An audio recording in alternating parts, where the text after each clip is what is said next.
지금 서해 한복판에서 믿기 힘든 일이 벌어지고 있습니다. 그 바다 위에 중국이 세운 정체불명의 구조물 2개. 이름은 설란 1호와 2호. 겉으론 연어 양식장이라 했지만 내부엔 통신탑과 레이더, 잠수 인력까지 배치돼 있었습니다.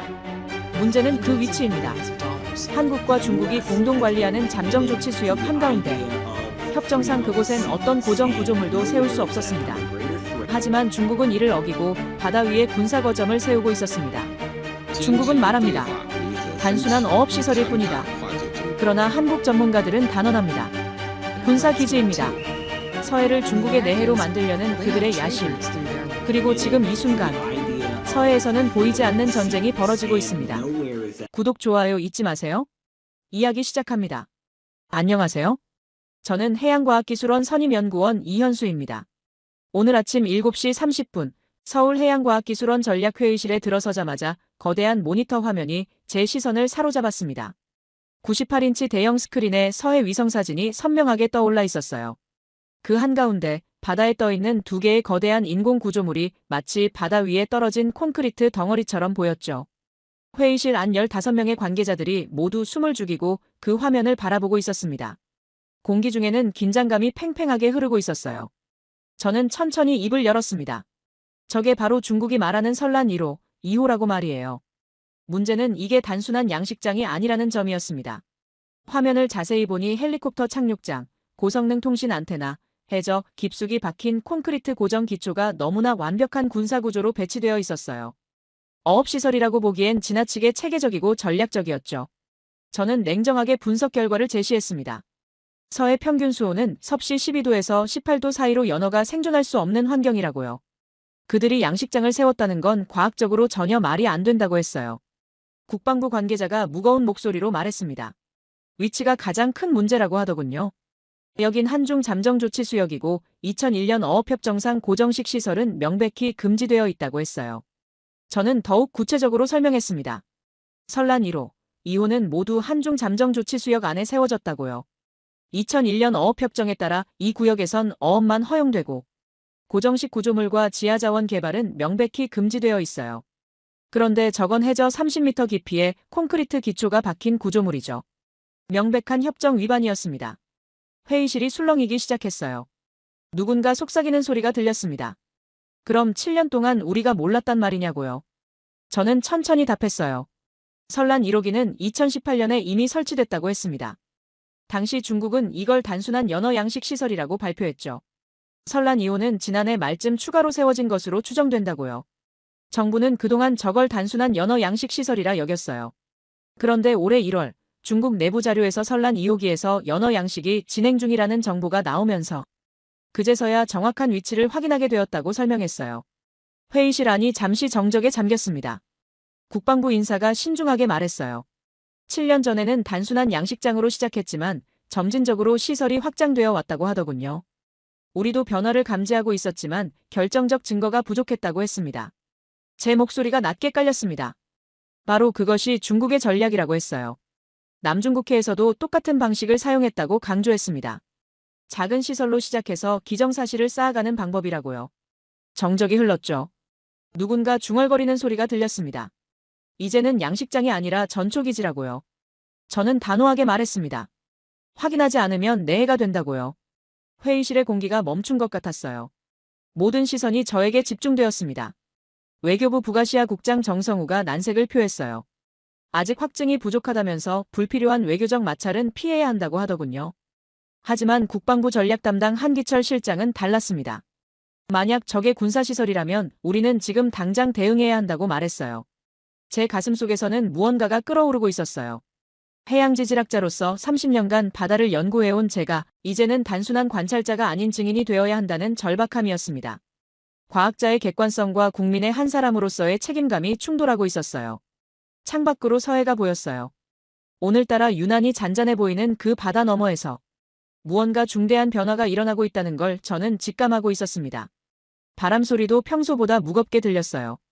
조은하 연구원이 새로운 위성 데이터를 들고 들어왔습니다. 최신 분석 결과에 따르면 설란 구조물 내부에서 정체불명의 활동이 감지되고 있다고 했어요. 단순한 양식 작업으로는 설명할 수 없는 움직임이라고 했습니다. 저는 마침내 결단을 내렸어요. 직접 현장에 가서 확인해보겠다고 선언했습니다. 온누리호를 출항시켜 선란 구조물을 근거리에서 관찰하고 실측 데이터를 수집하겠다고 했어요. 회의실이 다시 술렁였습니다. 정성우 국장이 위험하다고 말렸어요. 중국 해경이 가만히 있지 않을 거라고 했습니다. 하지만 저는 이미 마음을 굳혔어요. 제 눈빛에는 연구자가 아닌 증인의 결의가 깃들어 있었습니다. 이제 진실을 밝혀내는 것이 제 사명이라는 걸 깨달았어요. 회의를 마치며 저는 마음속으로 다짐했습니다. 서해의 진실을 반드시 확인하겠다고요. 그것이 과학자로서 그리고 이 나라 국민으로서 제가 해야 할 일이라고 믿었습니다. 회의가 끝난 지 3일 후 새벽 4시 30분에 저는 인천항의 정박한 온누리호 앞에 서 있었습니다. 차가운 바람이 얼굴을 스쳤지만 제 마음은 더욱 차가웠어요. 안개가 항구 전체를 뒤덮고 있었고 멀리서 들려오는 배 경적 소리만이 새벽의 정막을 깨뜨리고 있었습니다. 온누리호는 길이 약 64m, 총 톤수 약 1,400톤급의 연구선이에요. 1992년 취양 이래 30년 넘게 태평양과 인도양을 누비며 해양과학 연구의 최전선을 지켜온 이 나라 해양 역사의 산증인입니다. 하지만 오늘은 단순한 연구가 아니었습니다. 진실 확인을 위한 특별 임무였어요. 항해 일지 첫 줄을 적었습니다. 임무는 선란 구조물 실측 및 영상 기록이라고요. 제 손이 미세하게 떨리고 있었어요. 30년 연구 생활에서 이런 긴장감을 느껴본 적은 처음이었습니다.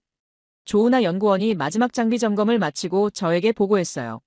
수중 카메라 3대, 고해상도 음향 측심기, GPS 정밀 측의 시스템 모두 정상 작동한다고 했습니다. 선장 김태훈이 출항 준비 완료를 알렸죠. 새벽 5시 정각, 온누리호가 천천히 인천항을 떠났습니다. 항구의 불빛들이 점점 멀어지면서 바다의 광활함이 우리를 감쌌어요. 목표 지점인 한중 잠정 조치 수역까지는 약 12시간의 긴 항해가 예상되었습니다. 오전 내내 온누리호는 서해를 가로질러 나아갔습니다. 점심 무렵부터 바다 색깔이 조금씩 변하기 시작했어요. 연안의 황갈색에서 깊은 청록색으로 바뀌면서 우리가 깊은 바다로 나아가고 있음을 알 수 있었습니다. 오후 5시 30분, 드디어 한중 잠정 조치 수역에 진입했습니다. GPS 좌표가 정확히 수역 경계를 가리키는 순간이었어요. 그런데 바로 그때 레이더 담당자가 급히 저를 불렀습니다. 레이더 화면에 붉은 점이 하나 찍혀 있었어요. 중국 해경선 한 척이 우리 쪽으로 접근하고 있다고 했습니다. 김태훈 선장이 침착하게 상황을 파악했어요. 중국 해경선으로 확인된다고 했습니다. 거리는 점점 좁혀지고 있었어요. 긴장감이 배 전체를 감쌌습니다. 무전기에서 중국어로 된 음성이 들려왔습니다. 한국 조사선은 즉시 회항하라는 내용이었어요. 여긴 중국이 관리하는 수역이라고 하더군요. 저는 차분히 무전기를 잡고 답했습니다. 이곳은 한중 잠정 조치 수역으로 양국이 공동으로 이용하는 바다라고요. 우리는 정당한 해양 조사를 수행 중이라고 했어요. 제 목소리는 떨리지 않았습니다. 중국 해경선은 계속 우리를 따라왔습니다. 새벽 내내 그림자처럼 붙어서 온누리호의 모든 움직임을 감시했어요. 잠도 제대로 잘 수 없는 밤이었습니다. 다음 날 오전 9시 30분, 선란 1호 구조물이 수평선 너머로 모습을 드러냈습니다. 12시간의 긴 항해와 감시 끝에 마침내 목표 지점에 도달한 거예요. 바로 그때 놀라운 광경이 펼쳐졌습니다. 선란 1호는 생각했던 것보다 훨씬 거대했습니다. 축구장 크기의 플랫폼 위에 3층 높이의 건물이 세워져 있었고 헬리콥터 착륙장도 선명하게 보였어요.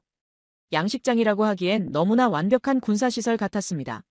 조은하가 망원경으로 자세히 관찰하더니 중요한 발견을 했다고 했어요. 구조물 측면에 잠수장비 보관소로 보이는 시설이 있다고 했습니다. 그리고 여러 명의 인력이 움직이고 있는 게 보인다고 했어요. 연어 양식과는 전혀 관계없는 활동이었습니다. 수중 카메라를 내려 해저 기초 부분을 촬영했어요. 깊이 30m까지 박힌 콘크리트 파일이 확인되었습니다. 이건 임시 구조물이 아니라 연구시설이었어요. 양식장이라는 중국의 주장은 완전히 거짓이었습니다. 그런데 상황이 급변했어요. 레이더에 새로운 신호가 나타났습니다. 칭다오 방향에서 중국 해경선 2척이 추가로 접근하고 있다고 했어요. 속도 25노트로 빠르게 다가오고 있었습니다. 오전 10시경, 우리 해경 지원선도 나타났어요. 한국해양경찰청 함정이 서쪽에서 접근하고 있다고 레이더 담당자가 보고했습니다. 상황이 복잡해지고 있었어요. 정오가 되자 양측 함정들이 선란 구조물 주변에서 복잡하게 얽혔습니다. 중국 해경선 3척과 한국 해경 1척, 그리고 온누리호까지 총 5척의 선박이 긴장감 속에서 대치하고 있었어요. 하지만 저는 포기할 수 없었습니다.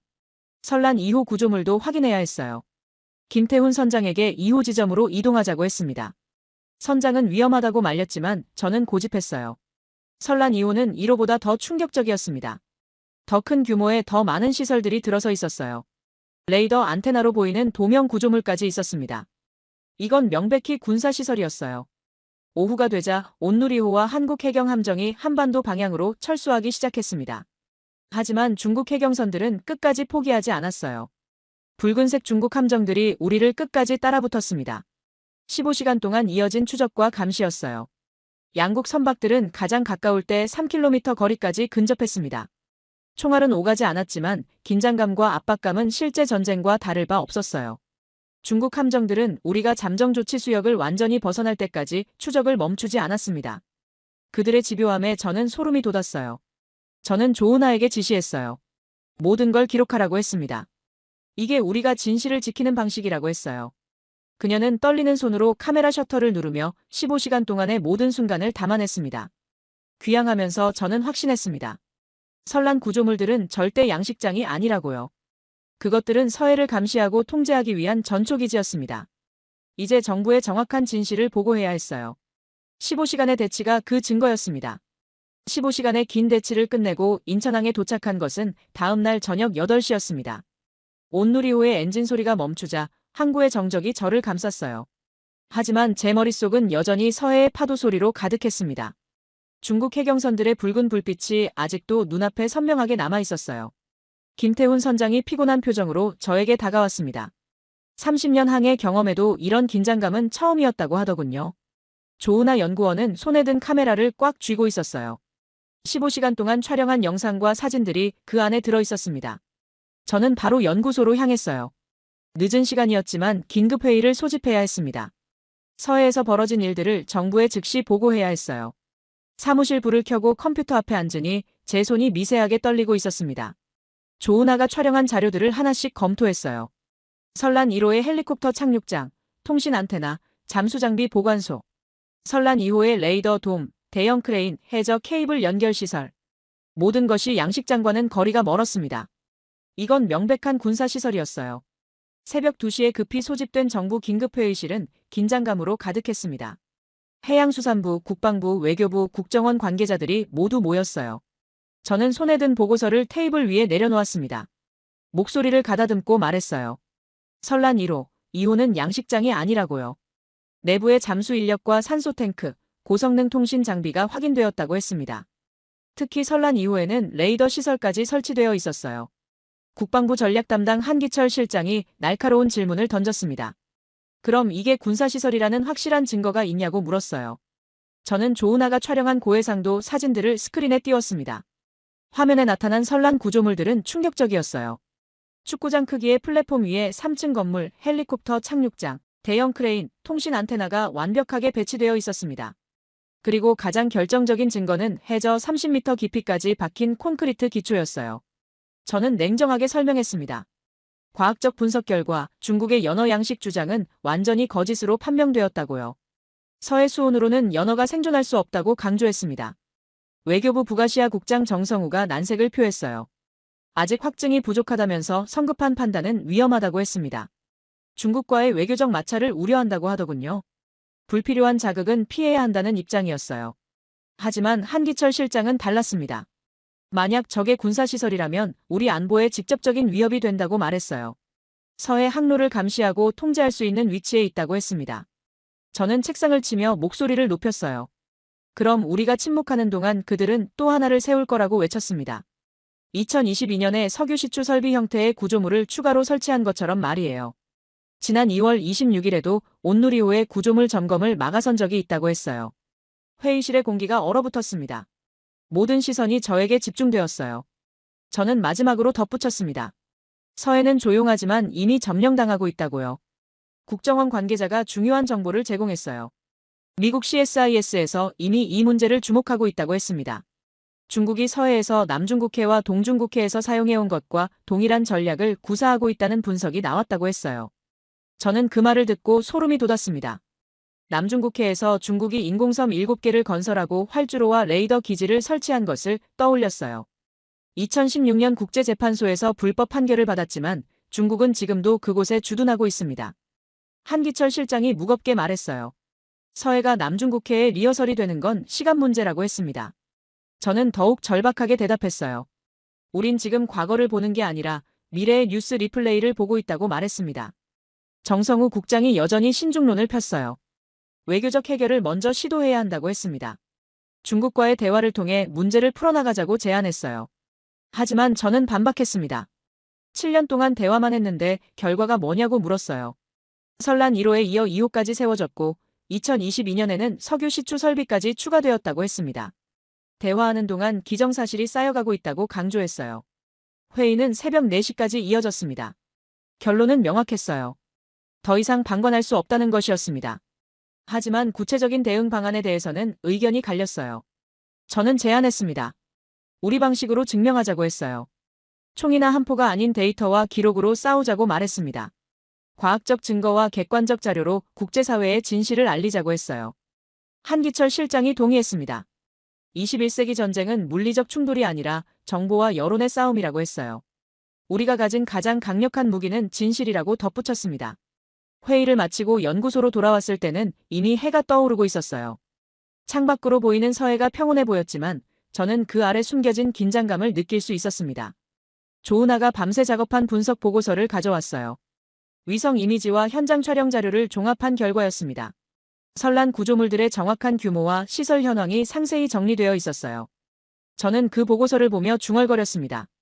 이건 과학이 아니라 기록의 전쟁이라고요. 우리가 해야 할 일은 진실을 남기는 것이라고 생각했어요. 역사가 우리를 증인으로 부를 때를 대비해서 말입니다. 그날 오후, 저는 중요한 결정을 내렸어요. 국제학술지에 논문을 발표하기로 했습니다. 서해 선란 구조물의 과학적 분석과 환경 영향 평가를 주제로 한 연구 논문이었어요. 이를 통해 국제사회에 객관적 사실을 알리고 싶었습니다. 정부 긴급회의가 끝난 지 3일 후 청와대에서 비공개 전략회의가 소집되었습니다. 오전 9시 저는 처음으로 청와대 국가안보실 회의실에 발을 들여놓았어요. 해양수산부, 국방부, 외교부, 국정원 관계자들이 모두 한자리에 모인 역사적인 순간이었습니다. 회의실 정면에 걸린 대형 스크린에 제목이 떠올랐어요. 서해 대응 시나리오 3단계라는 글자가 선명하게 보였습니다. 국가안보실장이 엄숙한 표정으로 회의를 시작했어요. 1단계는 외교적 대응이었습니다.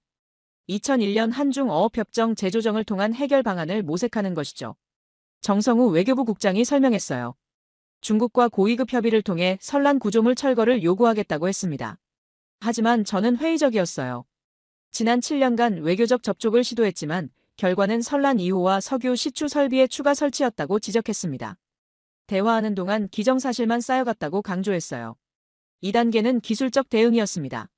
서해 해양감시망을 대폭 확충하는 방안이었어요. 한기철 국방부 실장이 브리핑했습니다. 첨단 레이더 시스템과 무인 감시정을 배치해 24시간 모니터링 체계를 구축하겠다고 했어요. 저는 이 방안에 적극 동의했습니다. 과학적 감시야말로 우리가 할 수 있는 가장 효과적인 대응이라고 생각했어요. 실시간으로 선란 구조물의 활동을 추적하고 기록할 수 있다고 말했습니다. 3단계가 가장 중요했어요. 국제 데이터 공개 전략이었습니다. 저는 자리에서 일어나 힘주어 말했어요. 우린 총으로 싸우지 않는다고요. 데이터를 쏠 거라고 했습니다. 국가안보실장이 제 말에 관심을 보였어요. 구체적으로 어떤 방식이냐고 물었습니다. 저는 준비해온 계획안을 설명했어요. 국제해양법 학회, UN 해양법위원회, 주요 싱크탱크에 객관적 데이터를 제공하겠다고 했습니다. 한기철 실장이 날카로운 질문을 던졌어요. 기록이 방패가 될 수 있다고 믿느냐고 물었습니다. 저는 확신에 찬 목소리로 답했어요. 예, 지금 필요한 건 말보다 증거라고 했습니다. 회의실 분위기가 바뀌기 시작했어요. 국정원 관계자가 흥미로운 정보를 제공했습니다. 미국 CSIS가 이미 서해 상황을 예의주시하고 있다고 했어요. 객관적 데이터만 제공한다면 국제적 관심을 끌 수 있을 거라고 했습니다. 정성우 국장도 점차 마음을 바꾸기 시작했어요. 외교적 압박과 함께 과학적 증거를 병행하는 것도 좋은 전략이라고 인정했습니다. 다자간 협력을 통해 중국에게 국제법 준수를 촉구할 수 있다고 했어요. 그날 밤, 저는 연구소에서 밤을 새웠습니다. 조은하와 함께 위성 데이터를 면밀히 분석했어요. 2018년부터 2025년까지 7년간의 변화 과정을 시계열로 정리했습니다. 좌표 하나하나가 모여 서해의 지문이 만들어지고 있었어요. 컴퓨터 화면에는 선란 구조물들의 3D 모델링이 떠올라 있었습니다. 정확한 크기와 배치, 시설 현황이 한눈에 들어왔어요. 이런 정밀한 데이터라면 누구도 반박할 수 없을 거라고 생각했습니다. 조은하가 새로운 발견을 보고했어요. 최신 위성 이미지에서 선란 구조물 주변에 의문스러운 해저 활동이 감지되고 있다고 했습니다. 케이블 매설 작업으로 추정되는 움직임이었어요. 저는 소름이 돋았습니다. 만약 해저 케이블까지 연결된다면 선란 구조물들은 완전한 통신 네트워크를 갖추게 되는 거였어요. 단순한 감시 기지를 넘어서 통제 거점으로 발전할 수 있었습니다. 새벽 3시, 저는 중얼거렸어요. 이건 과학이 아니라 기록의 전쟁이라고요. 우리가 지금 하고 있는 일은 단순한 연구가 아니었습니다. 미래 세대를 위한 증거 수집이었어요. 다음 날 오전, 저는 조은하에게 특별 임무를 부여했어요. 선란 구조물 주변의 모든 변화를 실시간으로 추적하는 시스템을 구축하라고 했습니다. 위성 이미지와 해양 센서 데이터를 종합한 24시간 모니터링 체계였어요. 일주일 후, 첫 번째 결과물이 나왔습니다. 서해 선란 구조물 종합 분석 보고서였어요. 200페이지 분량의 방대한 자료였습니다. 과학적 데이터, 위성 이미지, 국제법 분석이 모두 담겨 있었어요. 이 보고서에는 결정적인 증거들이 포함되어 있었습니다. 선란 구조물들의 정확한 3D 모델링, 해저, 케이블 매설 흔적, 그리고 7년간의 확장 과정이 시계열로 정리되어 있었어요. 누구도 반박할 수 없는 객관적 자료였습니다. 저는 국제해양학술지 편집장에게 논문 투고 의사를 타진했어요. 동시에 BBC, CNN, NHK 등 주요 언론사에도 연락을 취했습니다. 객관적 사실을 바탕으로 한 과학적 분석이라면 국제적 관심을 끌 수 있을 거라고 확신했어요. 한기철 실장도 동의했습니다.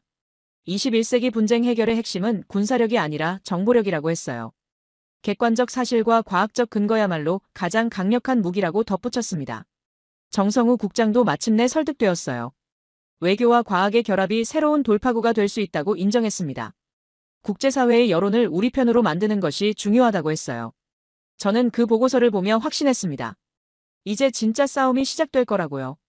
하지만 우리는 준비되어 있었어요. 진실이라는 가장 강력한 무기를 손에 들고 있었으니까요. 조은하가 마지막 데이터를 정리하며 말했어요. 박사님, 이제 세상이 알게 될 거라고 했습니다. 저는 고개를 끄덕이며 답했어요. 그래, 진실은 반드시 밝혀진다고요. 서해 대응 전략이 본격화된 지 일주일 후, 저는 국정원에서 긴급히 요청한 특별 브리핑에 참석했습니다. 오전 10시, 서울 국정원 청사 지하 회의실에 들어서자 대형 스크린에 익숙한 영상이 재생되고 있었어요. BBC에서 제작한 남중국해 다큐멘터리였습니다. 화면에는 충격적인 장면들이 펼쳐지고 있었어요. 바다 한가운데 솟아오른 7개의 거대한 인공섬들, 3km 길이의 활주로, 첨단 레이더 기지가 선명하게 보였습니다. 불과 10년 전만 해도 작은 암초에 불과했던 곳들이었어요. 국정원 분석관이 설명을 시작했습니다. 2009년부터 2016년까지 중국이 남중국해에서 벌인 대규모 매립 작업이라고 했어요. 스프래틀리 군도의 7개 지점에 총 1200헥타르의 인공섬을 건설했다고 했습니다. 저는 화면을 바라보며 소름이 돋았어요. 피어리 크로스 리프, 수비 리프, 미스치프 리프. 이 모든 곳들이 지금은 중국의 군사기지로 변모해 있었습니다. 전투기가 이착륙할 수 있는 활주로와 미사일 발사대까지 설치되어 있었어요. 정성우 외교부 국장이 무거운 목소리로 말했습니다. 2016년 헤이그 국제재판소에서 중국의 남중국해 영유권 주장을 불법으로 판결했지만 아무 소용이 없었다고 했어요. 중국은 판결을 인정하지 않았고 지금도 그곳에 주둔하고 있다고 했습니다. 저는 깊은 한숨을 내쉬었어요. 국제법도 국제재판소 판결도 실질적 힘 앞에서는 무력했던 거죠. 중국은 기정사실을 만들어 놓고 나서 국제사회의 항의를 무시했습니다. 국정원 분석관이 더욱 충격적인 자료를 제시했어요.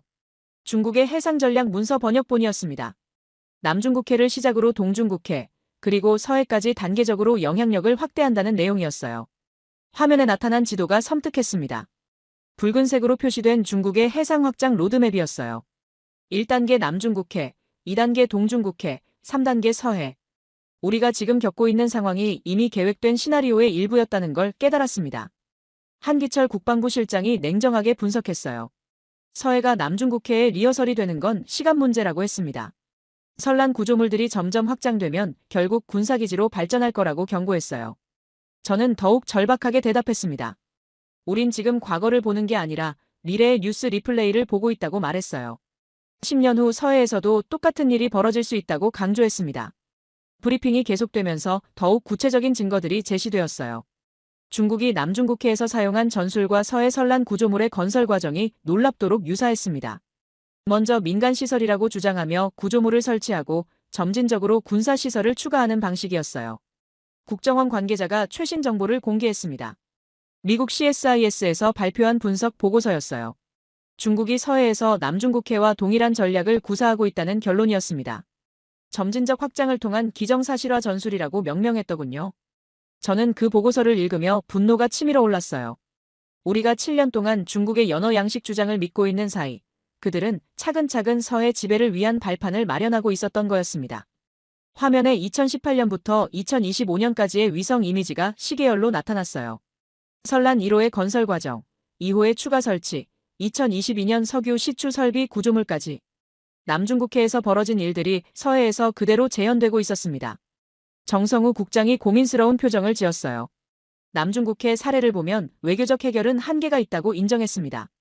국제법과 국제 여론도 기정사실 앞에서는 무력했다고 했어요. 저는 기회라고 생각했습니다. 바로 그렇기 때문에 우리가 다른 접근을 해야 한다고 주장했어요. 남중국해에서는 중국이 이미 기정사실을 만들어 놓고 나서야 국제사회가 문제를 인식했다고 지적했습니다. 하지만 서해는 다르다고 강조했어요. 우리는 초기 단계에서 문제를 발견했고 객관적 증거도 확보했다고 말했습니다. 이제 국제사회에 미리 경고할 수 있는 기회가 있다고 했어요. 한기철 실장이 동의했습니다. 예방적 대응이 사후 대응보다 훨씬 효과적이라고 했어요.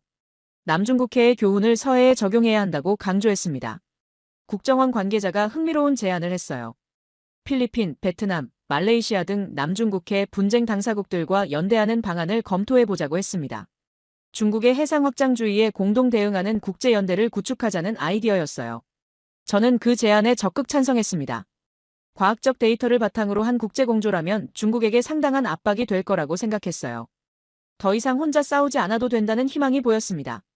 브리핑이 끝나갈 무렵 스크린에 마지막 영상이 재생되었어요. 현재 남중국해의 모습이었습니다. 중국 전투기들이 인공섬 활주로에서 이착륙하고 군함들이 순찰하는 장면이었어요. 완전한 중국의 바다가 되어버린 남중국해였습니다. 저는 그 영상을 보며 다짐했습니다. 서해는 절대 남중국해처럼 만들어서는 안 된다고요. 우리가 지금 하고 있는 일은 단순한 연구가 아니라 미래를 위한 투쟁이라고 생각했어요. 회의실을 나서며 정성우 국장이 저에게 말했습니다. 박사님의 말이 맞다고 하더군요. 우린 지금 미래의 뉴스를 미리 보고 있는 거라고 인정했어요. 그리고 그 미래를 바꿀 수 있는 마지막 기회일지도 모른다고 덧붙였습니다. 그날 오후 저는 연구소로 돌아와 조은하에게 새로운 임무를 부여했어요. 남중국해와 서해의 비교 분석 자료를 만들어 보라고 했습니다. 두 사례의 공통점과 차이점을 객관적으로 분석해서 국제사회에 경고 메시지를 전달하자고 했어요. 조은하가 열정적으로 대답했습니다. 꼭 필요한 작업이라고 하면서 최선을 다하겠다고 약속했어요. 저는 그녀의 눈빛에서 젊은 세대의 의지를 읽을 수 있었습니다. 그날 밤 저는 남중국해 관련 자료들을 다시 검토했어요. 중국의 전략은 일관되고 치밀했습니다. 하지만 우리에게는 그들이 없는 무기가 있었어요. 진실과 과학, 그리고 국제법에 대한 신뢰였습니다. 2025년 10월 29일 한국에서 열리는 에이펙 정상회의. 저는 서울 연구소 사무실에서 생중계를 지켜보고 있었습니다. 오후 3시 이재명 대통령과 미국 트럼프 대통령의 양자회담이 시작되었어요. 전 세계 언론의 플래시가 터지는 가운데 역사적인 순간이 펼쳐지고 있었습니다. 회담장 분위기는 진중했어요. 양국 국기가 나란히 세워진 테이블을 사이에 두고 두 정상이 마주 앉았습니다.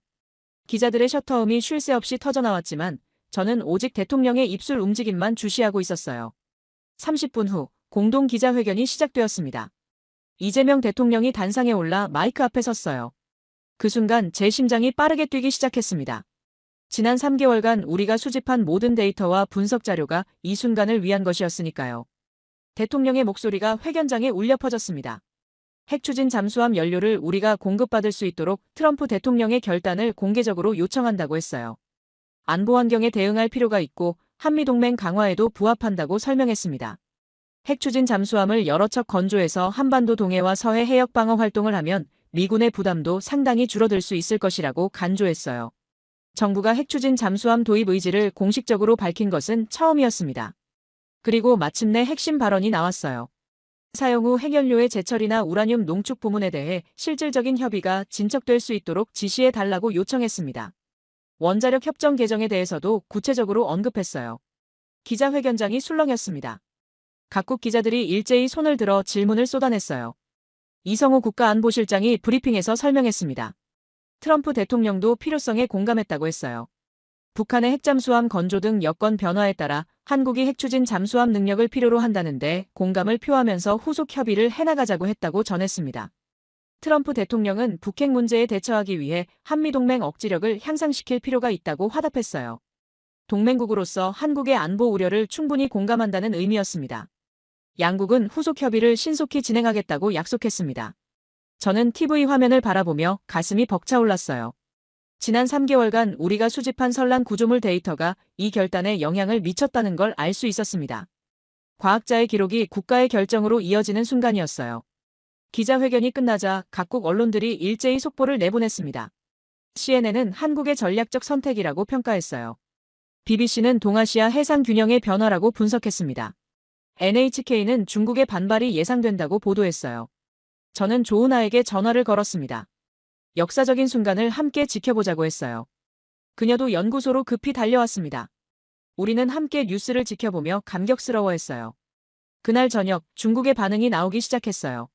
중국 외교부 대변인이 긴급 브리핑을 열었습니다. 한국의 핵추진 잠수함 개발은 지역 불안을 초래할 것이라고 비난했어요. 핵기술 이전은 군비 경쟁을 부를 수 있다고 경고했습니다. 하지만 저는 중국 관리들의 표정에서 불안과 당혹감을 읽을 수 있었어요. 그들의 반응이 생각보다 격렬하지 않았습니다. 오히려 신중하고 계산적이었어요. 핵추진 잠수함이 가져올 변화를 그들도 잘 알고 있다는 뜻이었습니다. 베이징 외교부 청사 앞에서 기자들이 질문을 쏟아냈어요. 하지만 중국 당국자들은 원칙적인 입장만 되풀이했습니다. 평화와 안정을 위협하는 행위라는 뻔한 논평뿐이었어요. 저는 그들의 반응을 분석해봤어요. 만약 중국이 정말 자신 있었다면 더 강하게 반발했을 거예요. 하지만 지금의 반응은 오히려 내심 당황하고 있다는 증거였습니다. 핵추진 잠수함의 의미를 생각해보니 이해가 갔어요. 3개월 동안 수중에서 활동할 수 있다는 것은 중국의 모든 해상 활동을 감시할 수 있다는 뜻이었습니다. 칭다오 기지에서 출발하는 함정들, 야오둥 반도의 군사 동향, 황해, 전역의 움직임이 모두 감시망에 들어오게 되는 거였어요. 조은하가 흥미로운 분석을 제시했어요. 핵추진 잠수함 한 척이 커버할 수 있는 해역을 계산해봤다고 했습니다. 서해 전체와 동중국해 북부까지 감시할 수 있다고 했어요.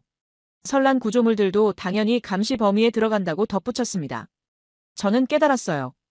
이제 중국은 더 이상 서해를 내 해라고 부를 수 없게 된다는 걸요. 감시당하는 바다는 더 이상 자신의 바다가 아니니까요. 보이지 않는 눈이 항상 지켜보고 있다는 것만으로도 충분한 억제 효과가 있을 거였어요. 국제사회의 반응도 다양했어요. 일본은 한국의 선택을 이해한다고 밝혔습니다. 호주도 지역 안정을 위한 불가피한 조치라고 평가했어요. 반면 러시아는 우려를 표명했지만 강력히 반대하지는 않았어요. 가장 주목할 만한 반응은 동남아시아 국가들이었어요. 필리핀과 베트남이 한국의 결정을 지지한다고 밝혔습니다.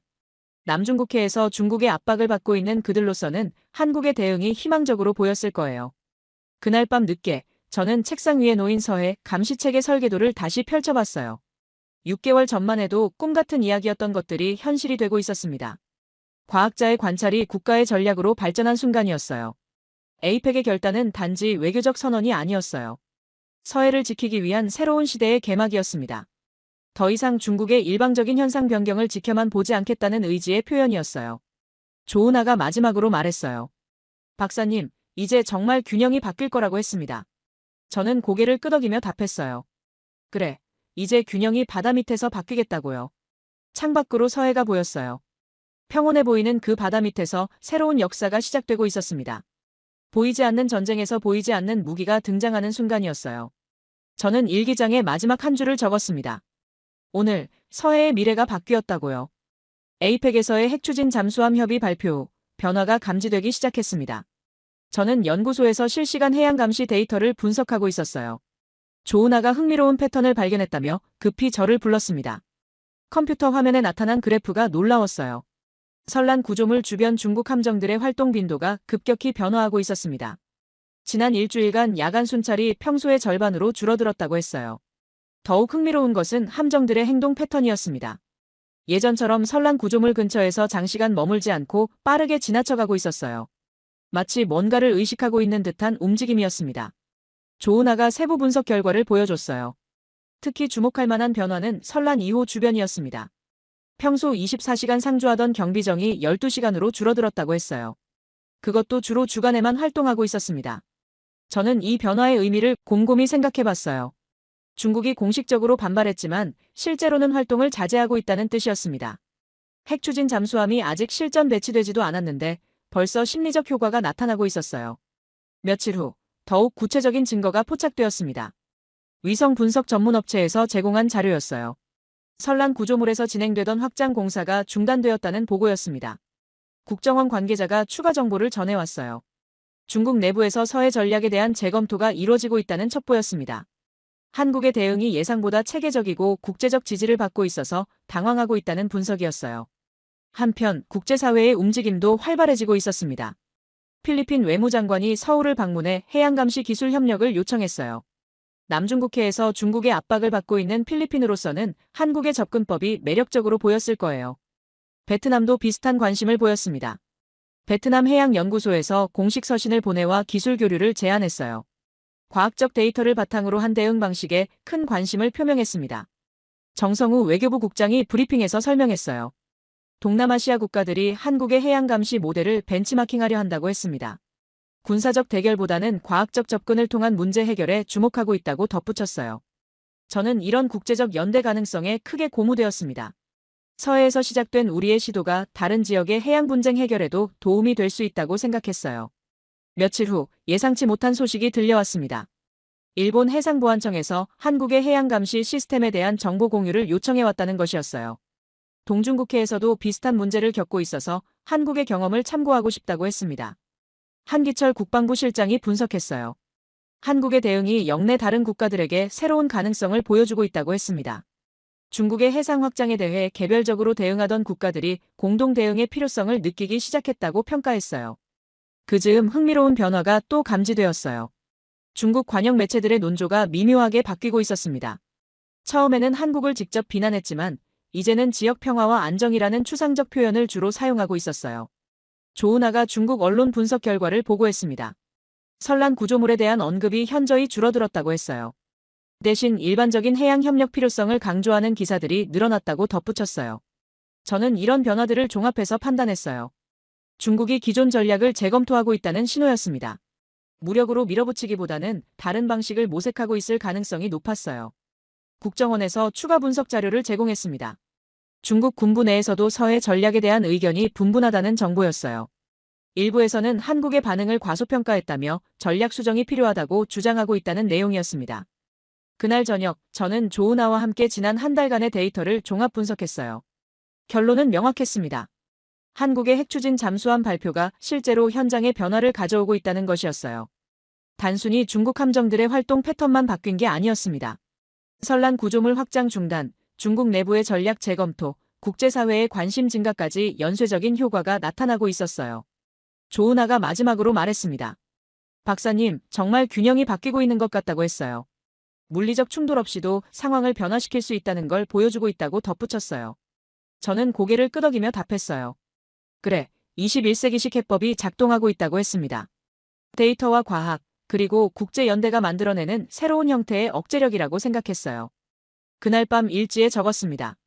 보이지 않는 파도가 서해의 판도를 조용히 바꾸고 있다고요. 중국의 계산법이 달라지기 시작했다고 기록했어요. 핵추진 잠수함 협의 발표 후 저는 다시 온누리호에 올랐습니다. 이번에는 다른 목적이었어요. 서해 감시체계의 첫 번째 정기 점검을 위한 항해였습니다. 새벽 5시 인천항을 출발하는 온누리호의 갑판에서 저는 지난 시간을 되돌아보고 있었어요. 부표가 아침 햇살에 반짝이고 수평선 너머로 태양이 천천히 떠오르고 있었습니다. 처음 이 항로를 떠날 때와는 완전히 다른 기분이었어요.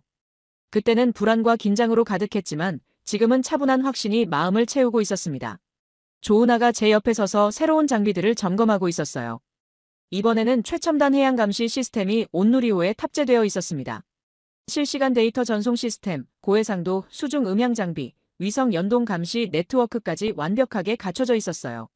오전 10시, 설란 구조물 해역에 도착했습니다. 8개월 전과는 확연히 다른 광경이 펼쳐져 있었어요. 중국 해경선들의 모습이 보이지 않았습니다. 평소 같으면 우리가 접근하기도 전에 나타났을 함정들이 어디에도 없었어요. 김태훈 선장이 신기하다는 듯 말했습니다. 이렇게 조용한 건 처음이라고 하더군요. 저는 그 변화의 의미를 정확히 알고 있었어요. 보이지 않는 억제력이 작동하고 있다는 증거였습니다. 설란 1호와 2호는 여전히 그 자리에 서 있었어요. 하지만 뭔가 달라 보였습니다. 예전처럼 활발한 움직임이 감지되지 않았어요. 구조물 주변의 작업선들도 줄어들어 있었습니다. 조은하가 최신 분석 결과를 보고했어요. 지난 한 달간 설란 구조물에서의 활동이 40% 감소했다고 했습니다. 특히 야간 활동이 현저히 줄어들었다고 덧붙였어요. 핵추진 잠수함 발표의 효과가 실제로 나타나고 있었습니다. 저는 망원경으로 설란 구조물들을 자세히 관찰했어요. 처음 봤을 때의 위압감은 사라져 있었습니다. 여전히 거대한 구조물이지만 더 이상 서해를 지배하는 상징은 아니었어요. 감시당하는 구조물로 전락해 있었습니다. 정오쯤 예상치 못한 일이 벌어졌어요. 중국 해경선 한 척이 멀리서 나타났지만 우리에게 접근하지 않았습니다. 15시간 동안 추적했던 것과는 완전히 다른 모습이었어요. 3km 거리를 유지한 채 그냥 지나쳐갔습니다. 김태훈 선장이 놀라워했어요.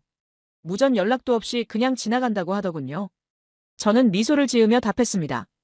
이제 그들도 계산이 바뀌었다고요. 불필요한 마찰을 피하려는 거라고 설명했어요. 오후에는 더욱 의미 있는 작업을 진행했습니다. 서해 감시체계의 첫 번째 데이터 수집이었어요. 새롭게 구축된 해양 센서 네트워크가 실시간으로 모든 정보를 기록하고 있었습니다. 이제 서해의 모든 움직임이 24시간 감시체계 안에 들어왔어요. 조은하가 컴퓨터 화면을 보여주며 설명했습니다. 실시간으로 들어오는 데이터들이 서울의 통제센터로 전송되고 있다고 했어요. 수온, 조류, 선박 이동, 해저 활동까지 모든 것이 기록되고 있었습니다. 저는 그 화면을 보며 감격했어요. 온누리호에서 시작된 작은 조사가 이제 국가적 감시체계로 발전한 거였습니다. 개인 연구자의 호기심이 국가 안보 정책으로 이어진 역사적 순간이었어요. 해가 지기 시작할 무렵, 저는 항해 일지의 마지막 기록을 남겼습니다. 오늘의 평화는 누군가의 기록 위에 있다고 적었어요. 진실을 추구하는 과학자들의 노력이 바다의 평화를 지켜내고 있다고 생각했습니다. 저녁 무렵 귀향길에 오르면서 저는 서해를 다시 바라봤어요. 잔잔한 파도 위로 태극기가 바람에 흔들리고 있었습니다. 그 깃발에는 우리의 의지가 담겨 있었어요. 확인하지 않으면 내 해가 된다는 교훈이 새겨져 있었습니다. 온누리호가 인천항에 도착한 것은 저녁 8시였어요. 이전과는 완전히 다른 마음으로 육지에 발을 디뎠습니다. 그때는 불안했지만 지금은 확신에 차 있었어요. 우리가 해낸 일에 대한 자부심이 가슴을 가득 채웠습니다. 연구소로 돌아와 책상에 앉자 그동안의 여정이 파노라마처럼 스쳐 지나갔어요. 회의실에서의 첫 번째 의혹 제기, 15시간의 긴장된 대치, 정부 회의에서의 설득, 데이터 수집과 분석, 국제사회의 관심, 그리고 마침내 핵추진 잠수함이라는 결단까지. 조은하가 최종 보고서를 들고 들어왔어요. 서해 감시체계 운용 보고서였습니다. 200페이지가 넘는 방대한 자료였어요. 과학적 데이터부터 정책 제언까지 그간의 모든 성과가 담겨 있었습니다. 저는 그 보고서를 받아들며 말했습니다. 이제 우리의 임무는 끝났다고요. 하지만 조은하는 고개를 저었어요. 아니라고 하더군요. 이제 시작이라고 했습니다. 맞는 말이었어요. 서해 감시체계는 이제 막 가동을 시작했습니다. 핵추진 잠수함 도입 협의도 계속 진행되어야 했어요. 무엇보다 지속적인 감시와 기록이 필요했습니다. 제 책상 위에는 새로운 연구 계획서가 놓여 있었어요. 동중국해 확장 감시 프로젝트였습니다. 서해에서 검증된 우리의 방법론을 더 넓은 해역에 적용하는 계획이었어요. 창밖으로 서해가 보였어요. 평온해 보이는 그 바다 아래에서는 새로운 질서가 자리 잡고 있었습니다. 보이지 않는 눈들이 평화를 지키고 있었어요. 저는 일지를 덮으며 속삭였습니다. 국경은 선으로 그어지지 않는다고요. 지키려는 사람의 눈으로 그어진다고 했어요. 우리가 지난 기간 한 일이 바로 그것이었습니다. 예전에는 데이터를 분석하던 손이 이제는 바다를 기록하는 손이 되었어요. 과학자에서 증인으로, 관찰자에서 수호자로 변모한 여정이었습니다. 마지막으로 컴퓨터를 켜서 내일의 일정을 확인했어요. 국제해양법 학회 발표 준비, BBC 인터뷰, 동남아시아 협력 방안 검토. 서해에서 시작된 우리의 이야기가 세계로 확산되고 있었습니다. 저는 마지막으로 창밖의 서해를 바라보며 다짐했어요. 이제 진실은 바다보다 깊이 남겠다고요. 우리가 기록한 모든 것들이 미래 세대에게 전해질 거라고 믿었습니다. 서해의 새벽이 밝아오고 있었어요. 보이지 않는 전쟁에서 진실이 승리한 새벽이었습니다. 오늘 이야기는 어떠셨나요? 영상이 좋았다면 구독과 좋아요, 그리고 알림 설정도 잊지 마세요. 여러분의 따뜻한 응원이 저희를 계속 움직이게 합니다.